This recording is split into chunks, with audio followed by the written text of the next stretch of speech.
Iran জুড়ে গুঞ্জন মোসাদের হাতে খুন হয়েছেন প্রেসিডেন্ট রাইসি।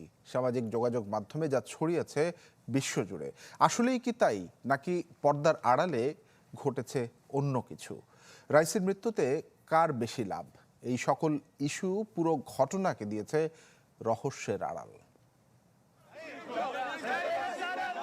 ইরানের প্রেসিডেন্ট হেলিকপ্টার দুর্ঘটনায় মারা গেছেন নাকি তাকে পরিকল্পিতভাবে হত্যা করা হয়েছে, এমন বিতর্কে সয়লাভ সামাজিক যোগাযোগ মাধ্যম।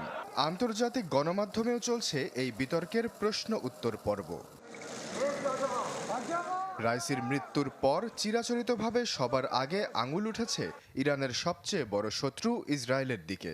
যদিও দুর্ঘটনার পরপরই চ্যানেল 13-এ বিবৃতি দিয়ে কোনো ধরনের সম্পৃক্ততা না থাকার দাবি করেছে তেল আবিব।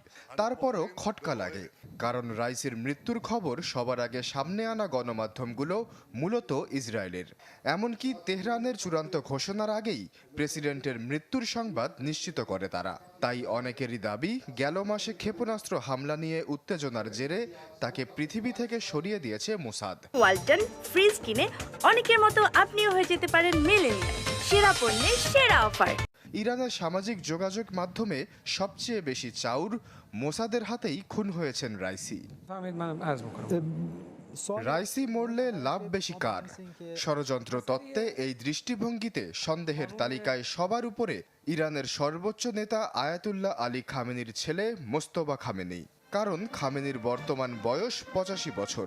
তিনি মারা গেলে বা দায়িত্ব পালনে অসমর্থ হলে ইরানের সর্বোচ্চ নেতার পদে সবচেয়ে বড় দুই দাবিদার রাইসি ও মোস্তফা।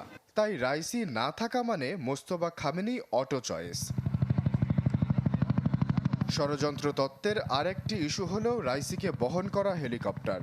পাকিস্তান ভিত্তিক এক তদন্ত সংস্থার দাবি, ওড়ার প্রাথমিক যোগ্যতাই ছিল না হেলিকপ্টারটির।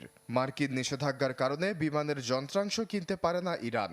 চোরা পথে আনা যন্ত্রাংশই দেশটির সম্বল। রাইসিকে বহনকারী বেল-2 1-2 হেলিকপ্টারটি ছিল অন্তত 30 বছরের পুরনো। তাই যারা তাবরিজের রুটে রাইসির ভ্রমণের জন্য এই আকাশযানটিকে বেছে নিয়েছিলেন, তারা আগে থেকেই জানতেন দুর্ঘটনার শঙ্কার কথা। তাই অনেকের মতে হয়তো জেনে শুনেই এমন কাণ্ড করেছিলেন কর্মকর্তারা। সামনে এসেছে ইরানের বিদ্রোহী গোষ্ঠী জইশ আল আদিলের নাম। রাইসি সরকারের কট্টর বিরোধী তারা। গেল কয়েক বছরে একাধিকবার হামলা চালিয়েছে তেহরানের নিরাপত্তা কর্মীদের ওপর। তবে প্রেসিডেন্টের হেলিকপ্টার বহরে হামলা চালানোর সামর্থ্য তাদের আছে কিনা তা নিয়ে রয়েছে সংশয়। এছাড়া কপ্টারটি বিধ্বস্ত হয়েছে ইরানের উত্তর পশ্চিমাঞ্চলে, আর জইশ আল আদিলের কার্যক্রম মূলত দেশটির দক্ষিণ পূর্বাঞ্চলে পাকিস্তান সীমান্তে। আশ্বাস চৌধুরী, চ্যানেল 24।